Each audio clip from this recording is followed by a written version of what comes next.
The rehearsal dinner was held at the Grand Meridian, the most expensive restaurant in the city. Crystal chandeliers cast golden light across tables draped in imported Italian linen. My sister Vanessa had spared no expense. Literally no expense, considering she'd used my credit cards to pay for everything. I sat at the far end of the family table, wearing a simple navy dress while everyone else sparkled in designer clothes. Vanessa held court at the center, her engagement ring catching the light every time she gestured. The diamond was 3 carats, maybe 4. I happened to know it cost $47,000 because I'd seen the charge on my Amex statement 2 months ago. "This salmon is absolutely divine," my mother gushed, dabbing her lips with a napkin. "Vanessa, darling, you have such impeccable taste." "Only the best for my wedding weekend," Vanessa said, flipping her freshly highlighted hair. "Those highlights cost $850 at an exclusive salon." I knew because that charge had appeared on my visa the same day. My father raised his wine glass. "To my beautiful daughter who's always known her worth. You deserve every bit of this happiness." They clinked glasses around the table. No one looked my direction. My younger brother Marcus finally acknowledged my presence. "Sarah, you're being awfully quiet tonight. Cat got your tongue." "Just enjoying the food," I said calmly, cutting into my chicken. The rehearsal dinner cost $18,000 for 60 guests. The charge had hit my MasterCard 3 days ago. "Of course she's quiet," Vanessa said, laughing.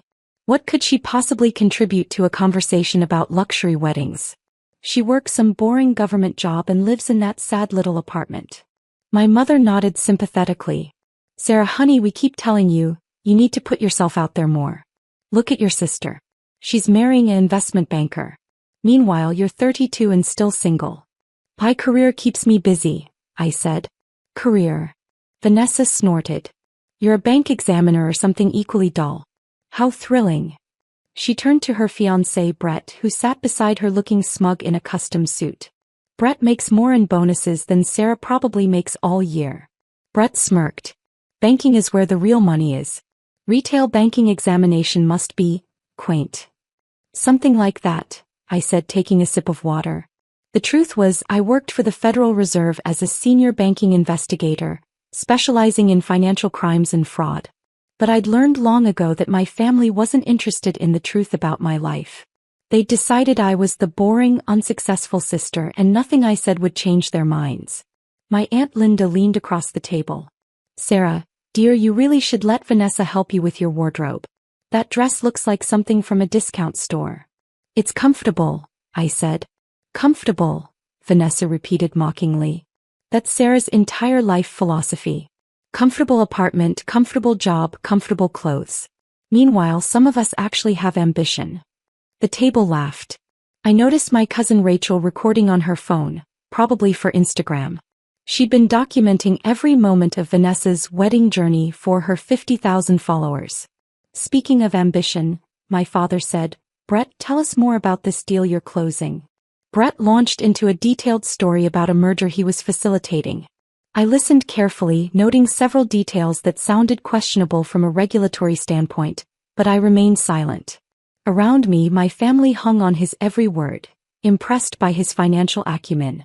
"That's the kind of go-getter attitude that builds wealth," my father said approvingly. "Not like these government workers who just coast along with their pension plans." "Dad makes a good point," Marcus added. "Sarah, when are you going to get a real job? Something in the private sector where you can actually make money?" "I'm satisfied with my position," I said. Vanessa leaned forward, her eyes glittering with malice. "You know what, everyone? I have a confession to make." She paused dramatically, making sure all attention was on her. "I've been using Sarah's credit cards for wedding expenses." The table went silent. Then my mother laughed nervously. "Vanessa, don't joke about things like that." "I'm not joking," Vanessa said, grinning. "Remember 6 months ago when Sarah gave me her wallet to hold while she used the restroom at that restaurant? I took photos of all her credit cards. Numbers, security codes, everything." My blood ran cold, but I kept my expression neutral. "You're kidding," Aunt Linda said, though she was smiling. "Completely serious," Vanessa continued. "I've charged almost everything to her cards. The dress, the flowers, the venue deposit, the catering, all on Sarah's credit." Brett looked uncomfortable for the first time that evening. Babe, that's actually hilarious. Vanessa interrupted. I know, right? And the best part is, what can she do about it? We're family. She's not going to press charges against her own sister for her dream wedding. My father frowned slightly. Vanessa, that does seem a bit much. Oh please, Dad, Vanessa said dismissively. Sarah makes decent money and never spends it on anything. She's been hoarding it in her boring savings account. I'm just putting it to better use. Think of it as her wedding gift to me. How much are we talking about? Marcus asked, clearly entertained. Vanessa pulled out her phone and started scrolling. Let's see. The dress was $12,000, alterations another $2,000. Flowers are $8,500. The venue deposit was $25,000. Catering is $45,000 for 200 guests. The honeymoon to Bora Bora is $18,000. Photography and videography package is $15,000. The rehearsal dinner tonight is $18,000. Entertainment is $12,000. Invitations were $3,000. She kept listing items, each more expensive than the last. My mother's eyes widened. That's over $150,000. $167,430 to be exact, Vanessa said proudly. And that's not counting the smaller things. Hair, makeup, the bridal party gifts, the decorations. I'd say we're probably closer to $190,000 total. The table sat in stunned silence. Vanessa, Brett said quietly, you told me your parents were paying for the wedding. They're paying for some of it, Vanessa said with a wave of her hand. But Sarah's covering the bulk. Whether she knows it or not. I carefully set down my fork. So you're admitting to credit card fraud? Vanessa laughed. Fraud? We're sisters. You can afford it. Stop being so dramatic. Actually, I said calmly, using someone else's credit card information without permission, regardless of relationship, constitutes identity theft and credit card fraud under federal law. It's a felony. Oh, here we go, Vanessa rolled her eyes. The boring bank examiner trying to sound important. What are you going to do, Sarah? Report me? Ruin my wedding? Make Mom and Dad hate you even more than they already do? My mother reached over and patted Vanessa's hand. Sarah, honey, I know this is unconventional, but Vanessa's right, you're not going to press charges. Just think of it as helping your sister. Family helps family. I helped pay for Marcus's car when he needed it, my father added. We all chip in for each other. You asked me before taking $5,000 for Marcus's car, I pointed out. And I said yes. This is different. Is it though? Vanessa challenged. You would have said no if I asked. You're selfish like that. You'd rather hoard your money than see your sister happy. So I just bypassed the part where you say no. Rachel was definitely recording now, her phone aimed directly at me. This is incredible content, she whispered to my cousin James. So what? Marcus said. You going to call the cops on your own sister at her wedding weekend? That would make you the villain in this family forever. I looked around the table. Every face showed the same expectation, that I would back down except this, let Vanessa have her dream wedding at my expense. They'd already decided I was the lesser daughter, the boring sister. In their minds, my money was expendable, my feelings irrelevant. Just to be clear, I said slowly, you're admitting that you deliberately stole my credit card information and used it to make unauthorized charges totaling approximately $190,000? Oh my God, yes, Vanessa said with exasperation. What are you going to do about it? To me? I don't have the money to pay you back. Brett and I are using all our savings for the down payment on our house. So even if you took me to court, which would make you a terrible sister and a terrible person, you'd get nothing. She's got a point, my father said. Sarah, just let it go. The money's already spent. Vanessa's wedding is tomorrow. Don't ruin her special day over money. It's not about the money, I said quietly. It's about the principle. The principle? My mother scoffed. The principle is that family supports family. Clearly you don't understand that. I pulled out my phone. Who are you texting? Vanessa demanded. You better not be starting drama in the family group chat. I'm not texting anyone, I said, opening my secure work app. I'm filing an official report. The table erupted in laughter. A report with who? Marcus guffawed. The Better Business Bureau? Oh, I'm sure they'll get right on it. I typed quickly, entering the case details, suspect information and evidence summary. My credentials auto-populated at the top of the form. Senior Special Agent, Federal Reserve Criminal Investigation Division. Sarah works for the Federal Reserve, Brett said dismissively to the table. They examine banks, make sure they're following regulations. They don't investigate individual crimes. The Federal Reserve has multiple divisions, I said calmly, still typing. The Division of Banking Supervision and Regulation does examine banks. That's not where I work. Then where do you work? My father asked. The Criminal Investigation Division, I said, submitting the report. I'm a federal agent who investigates financial crimes, including credit card fraud, identity theft, bank fraud, and money laundering. The laughter died.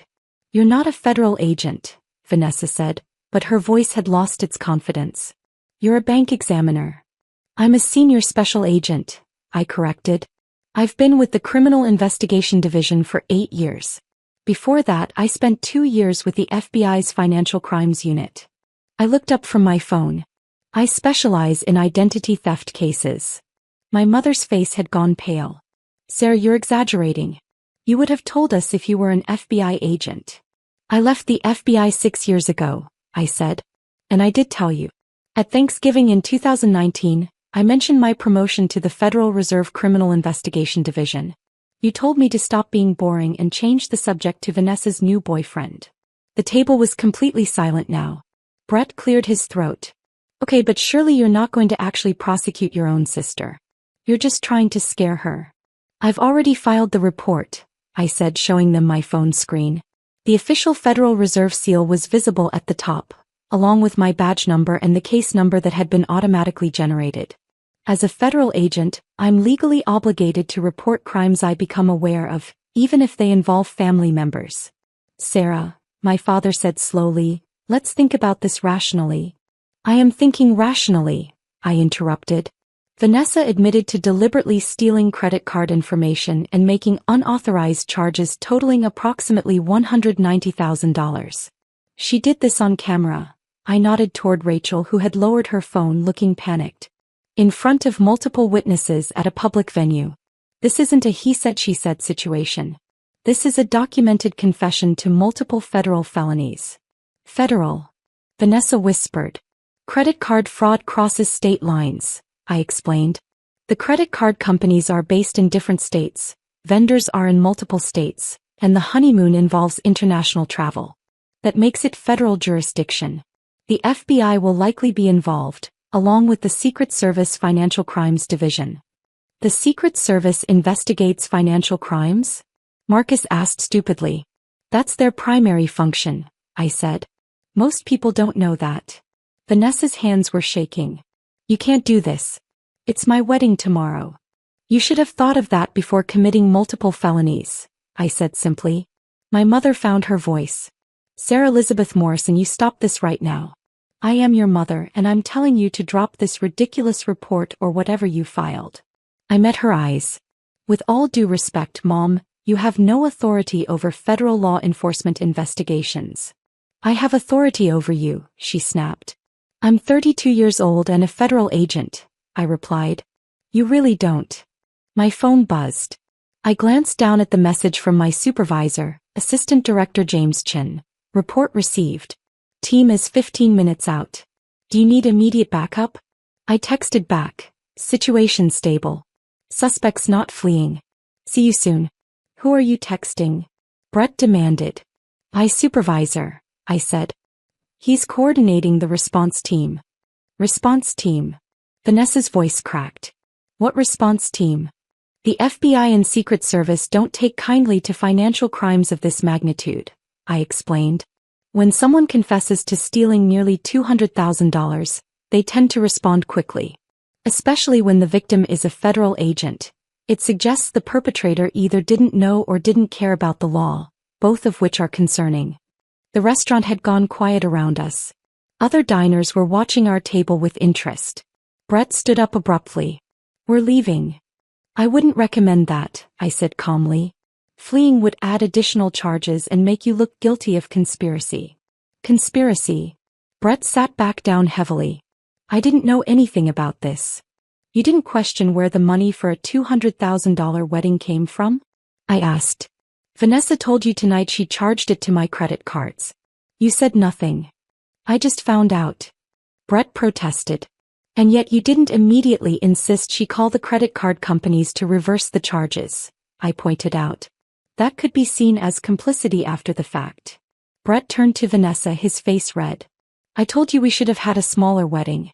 I told you $200,000 was insane. You said your parents were paying. They were supposed to, Vanessa said, tears starting to stream down her face.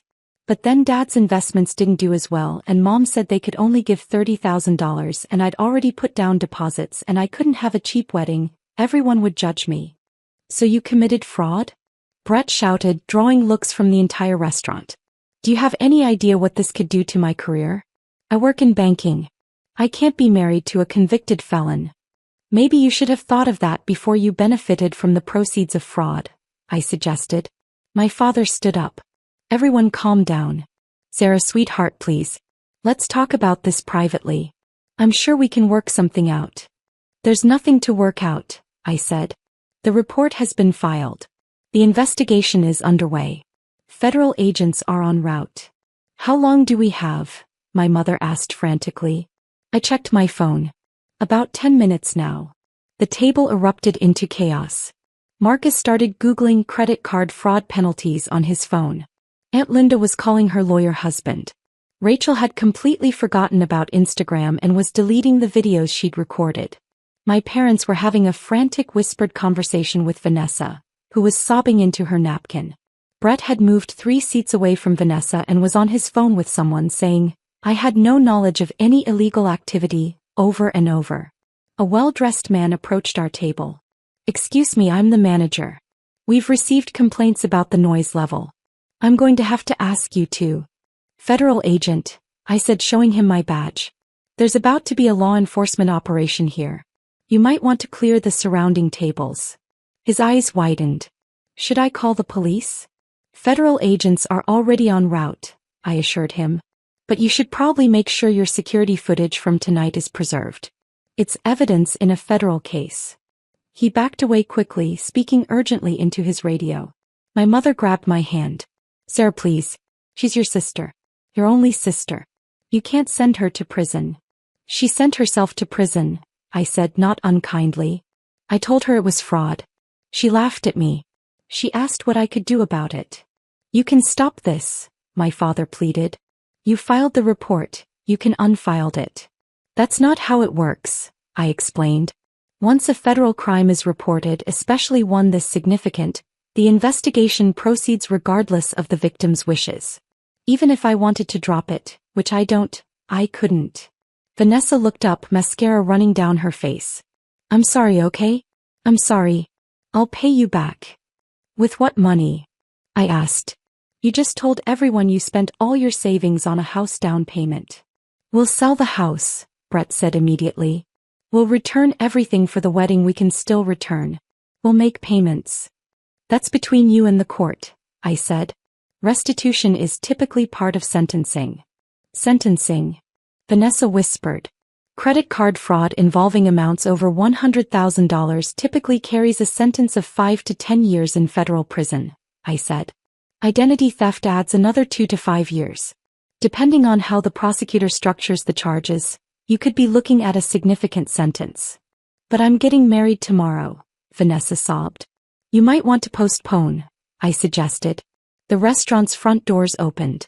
Assistant Director Chin entered, followed by 4 other agents in FBI windbreakers and 2 Secret Service agents in dark suits. The restaurant went completely silent as they approached our table. Agent Morrison, AD Chin said formally. We received your report. I stood. Sir. This is the suspect, Vanessa Morrison. I gestured to my sister, who had gone white as a sheet. She confessed to identity theft and credit card fraud in front of multiple witnesses approximately 20 minutes ago. Is the confession recorded? Asked one of the FBI agents. Rachel silently held up her phone. I'll need that phone as evidence, the agent said, putting on gloves. But my Instagram, Rachel started. We'll return it after we extract the relevant footage, the agent assured her. Adichin looked at Vanessa. Ms. Morrison, I'm Assistant Director James Chin with the Federal Reserve Criminal Investigation Division. These agents are from the FBI's Financial Crimes Unit and the Secret Service.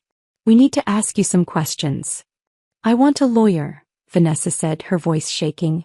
That's your right, Adichin said. But I should inform you that we've already obtained preliminary warrants for your phone records, credit card statements and bank accounts.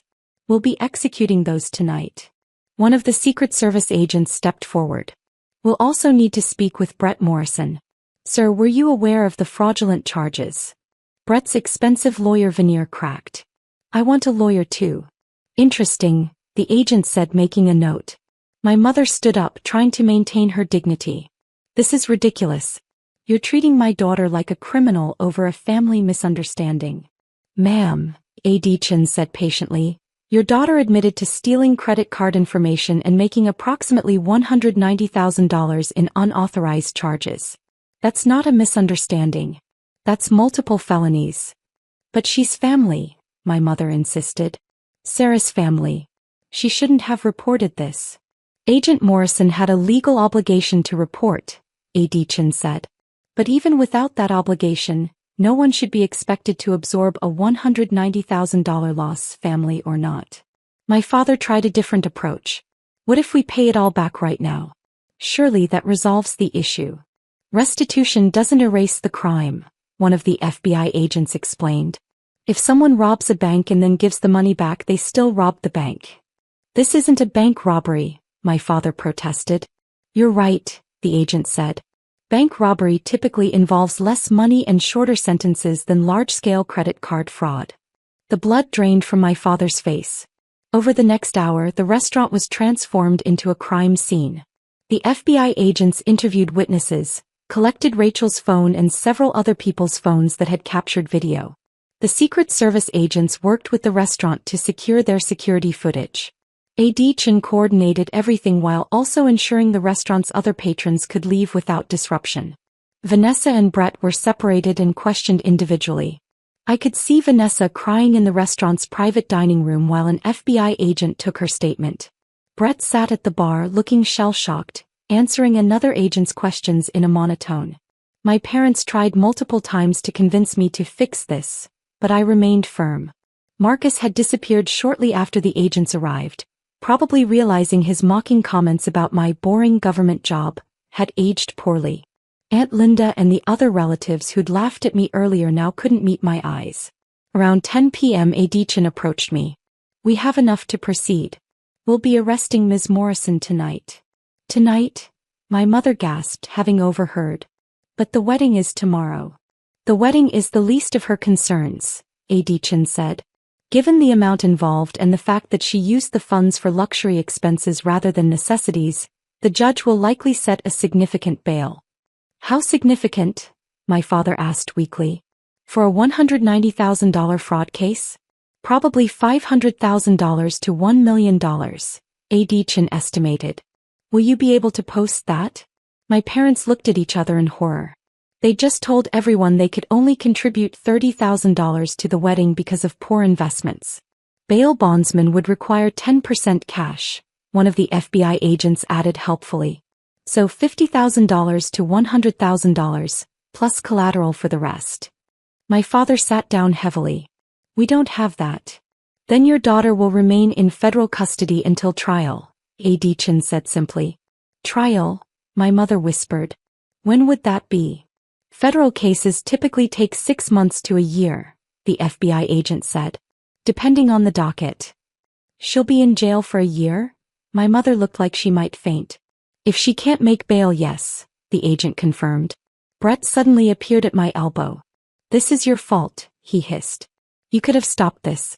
You're destroying her life over money. Adichin stepped between us. Sir, I suggest you step back and calm down. She's a vindictive bitch, Brett continued, his voice rising. What kind of person sends their own sister to jail? The kind who has $190,000 stolen from them, I said calmly. What kind of person benefits from stolen money and then blames the victim? I'm canceling the wedding, Brett announced. I'm not marrying a criminal. This is over. He stormed out of the restaurant, leaving Vanessa sobbing even harder in the private dining room. My mother pointed a shaking finger at me. Look what you've done. You've ruined her wedding, her engagement, her life. All because you're jealous that she's prettier and more successful than you. More successful? I repeated. She committed fraud because she couldn't afford her own wedding. I'm a federal agent with a career I've worked a decade to build. But your mom. She's more successful. My mother's face crumpled. How can you be so cold? She's your sister. She's a thief, I corrected. If a stranger had done this to me, you'd be demanding their arrest. The only difference is we share DNA. At 10:47 p.m., Vanessa was formally arrested.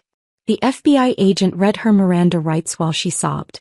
My mother tried to hug her, but the agents needed to process her. My father stood frozen, looking 10 years older than he had at the start of dinner. As they led Vanessa out in handcuffs, she looked at me.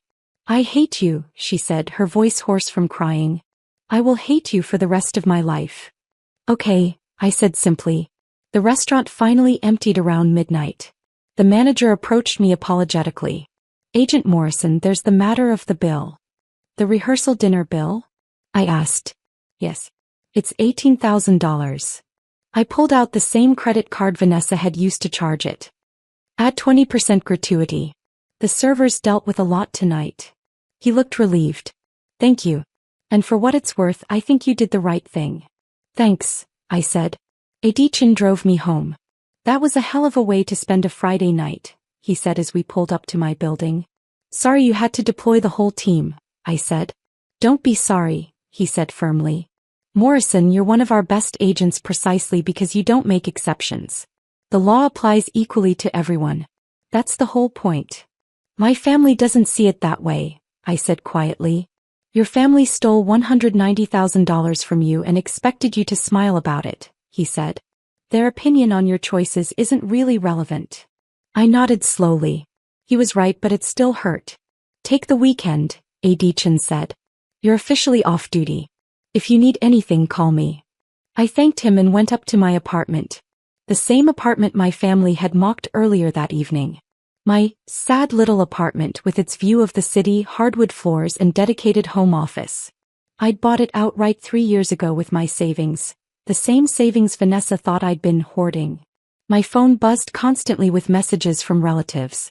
I ignored all of them except one from my cousin Zoe, who'd been traveling for work and missed the drama.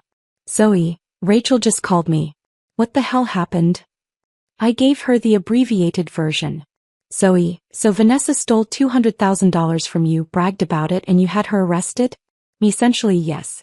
Zoe, good. I never liked her anyway.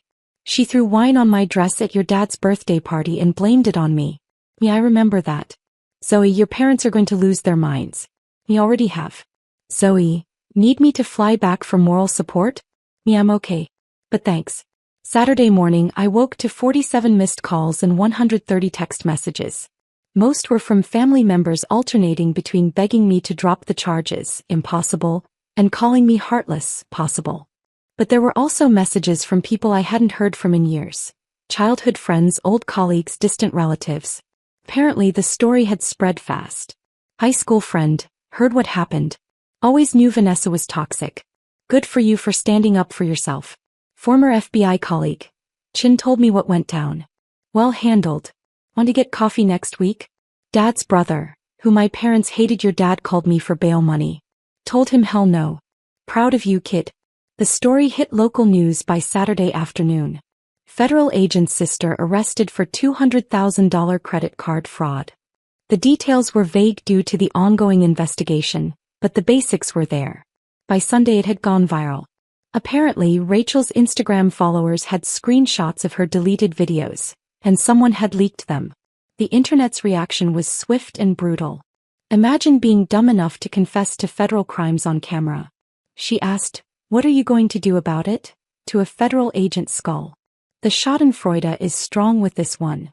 Family is family until they steal $200,000 from you. Monday morning I returned to work. My colleagues had left a cake in the break room. Congratulations on your sister's arrest. You guys are terrible, I said, laughing despite myself. We're federal agents, my partner, Detective Williams, said. Dark humor is mandatory. Adichin called me into his office. The U.S. Attorney's Office wants to prosecute this aggressively. They're talking about making it an example case. Why? I asked. Credit card fraud is becoming epidemic, he explained. Having a case where someone openly confessed thinking they were immune because of family relationships. It's a good opportunity to send a message that no one is above the law. What kind of sentence are they pursuing?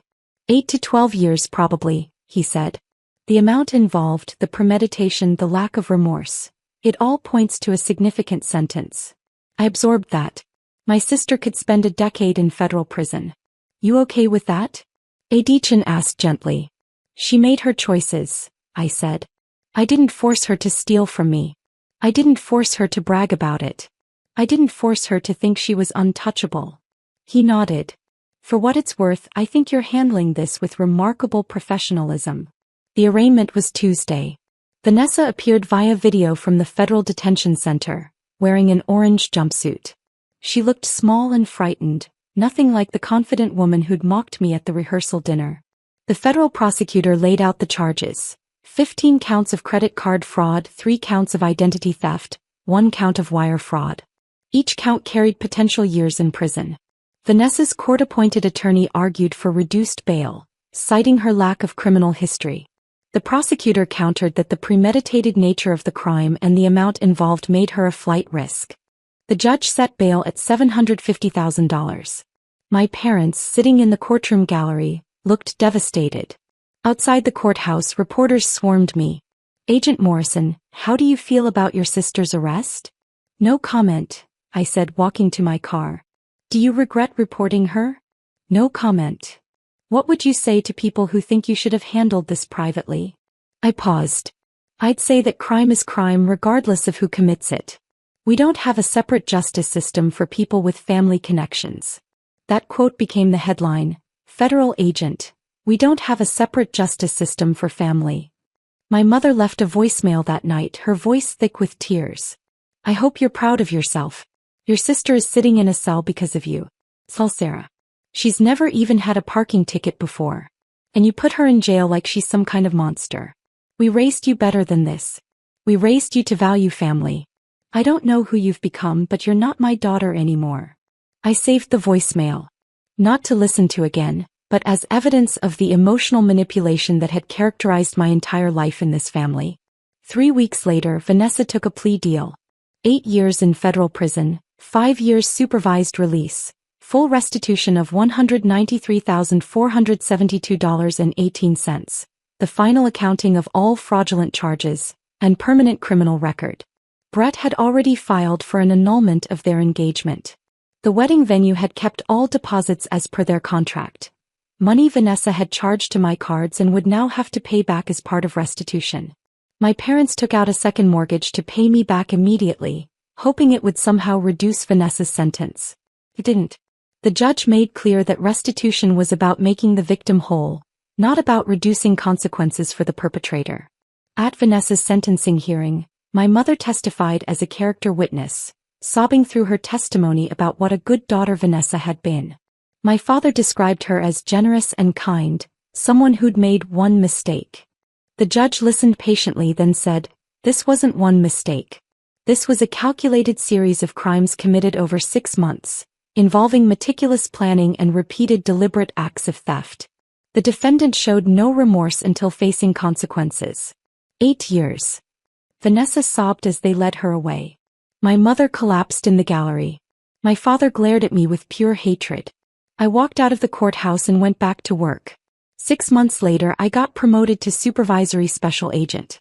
My team handled complex financial crime investigations across 3 states. I was good at my job. Excellent, actually. I'd built a career on integrity, thoroughness, and an unwavering commitment to the law. My family never forgave me.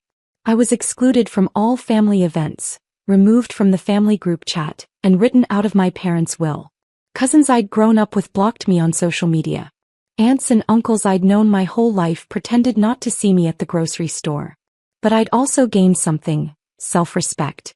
For 32 years I'd been the family disappointment, the the boring sister, the one who didn't quite measure up. I'd absorbed their contempt, their dismissal, their casual cruelty, and convinced myself it was normal. It wasn't normal. And I didn't have to accept it anymore. My real family turned out to be my colleagues. People who valued integrity over image, who respected competence over compliance, who understood that doing the right thing often meant standing alone. A.D. Chin said it best at my promotion ceremony. Agent Morrison embodies everything we value in federal law enforcement.